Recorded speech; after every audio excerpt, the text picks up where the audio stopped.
Welcome to our module on Foundations of Special and Inclusive Education. Our objective today is to construct a practical, diagnostic framework for recognizing Autism Spectrum Disorder, or ASD, in your inclusive classroom. What is ASD? It is a developmental disability that impairs a student's verbal communication, their nonverbal communication, and their social interaction. This timeline illustrates a crucial gap. While the characteristics of ASD typically appear before a child turns 3 years old, the severe impact on their educational performance often hits much later, during their school-age years. To understand these students, we will use the Pratt, Hoff, and Lariba-Quest framework.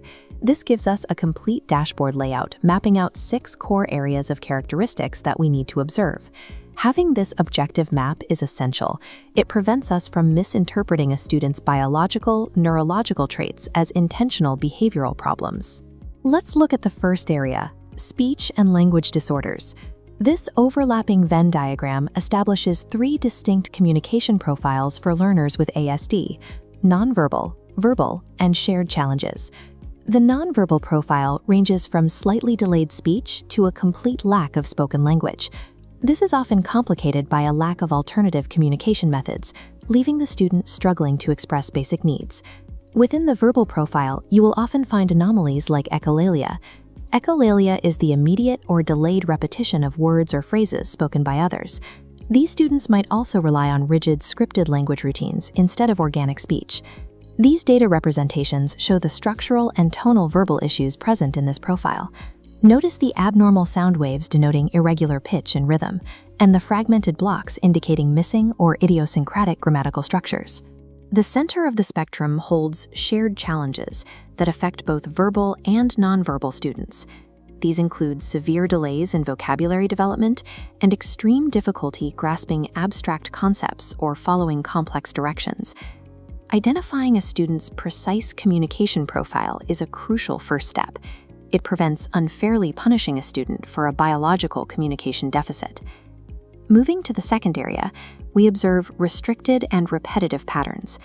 This medical illustration outlines stereotypic motor movements, which are repetitive physical actions like hand flapping or finger licking. These students also exhibit an intense adherence to sameness and routine. When a predictable cycle is broken, it causes structural distress. Structural distress is the significant emotional dysregulation and anxiety that occurs when a strict routine is interrupted.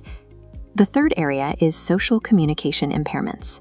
Here, a student often has difficulty engaging in standard play mechanics with peers, and they struggle significantly to interpret basic body language. This cylinder diagram illustrates the concept of theory of mind. Theory of mind is the cognitive ability to understand that other people have beliefs, intents, and perspectives different from one's own. Learners with ASD frequently experience a total disconnect in taking another person's cognitive perspective. Because of this disconnect, the flow of normal conversation breaks down. As you see here, a reciprocal conversation cycle is violently disrupted by an off-topic tangent or a failure to engage in basic turn-taking. This diagram shows a social initiation being completely deflected. These learners may actively reject or passively ignore social approaches initiated by you or their classmates. You must remember that these social deflections and intense routine demands are purely neurological traits. They should never be taken as intentional disrespect toward you or the classroom environment. Area 4 covers sensory differences. Learners can be wildly oversensitive or undersensitive to visual inputs, like the hum of fluorescent lights, and auditory inputs, such as loud noises or the chaotic sounds of a classroom. This spectrum scale shows how tactile input sensitivities vary. A student might actively avoid messy surfaces like paint, while simultaneously showing a deep preference for the texture of specific woven fabrics. Taste and smell sensitivities are equally powerful. These can manifest as extreme dietary restrictions, or conversely, the compulsive tasting and licking of non-food items like pencils and blocks. We also have to consider proprioceptive sensitivities. Proprioception relates to internal body awareness. These learners struggle to interpret internal sensations from their joints and muscles, causing them to lose awareness of their body's position in space. Finally, vestibular input differences directly affect the student's physical balance and their sensation of movement, tipping the scale between being undersensitive or oversensitive to motion. Unnoticed sensory overloads are often the hidden catalyst for the structural distress meltdowns we covered earlier. Because of this, conducting an environmental sensory audit in your classroom is a mandatory first step. Introducing the fifth area, executive functioning. The diagram here shows out-of-order numerical blocks and a locked cognitive gear, emphasizing the learner's difficulty with sequencing basic tasks and their deeply inflexible, rigid thinking patterns. These students also face an intense struggle to sustain prolonged attention on a single goal. Attempting to divide their attention between two activities at once often results in immediate cognitive overload. We conclude with Area F, common learning characteristics. It is important to highlight that these students often possess exceptional cognitive strengths, particularly in rote memory and the rapid processing of visual information. However, they face a major hurdle in skill generalization. This broken bridge diagram illustrates the failure to transfer a learned skill from one context or setting over to a brand new one. Alongside severe physical organizational challenges, we often see what is known as a spiky profile.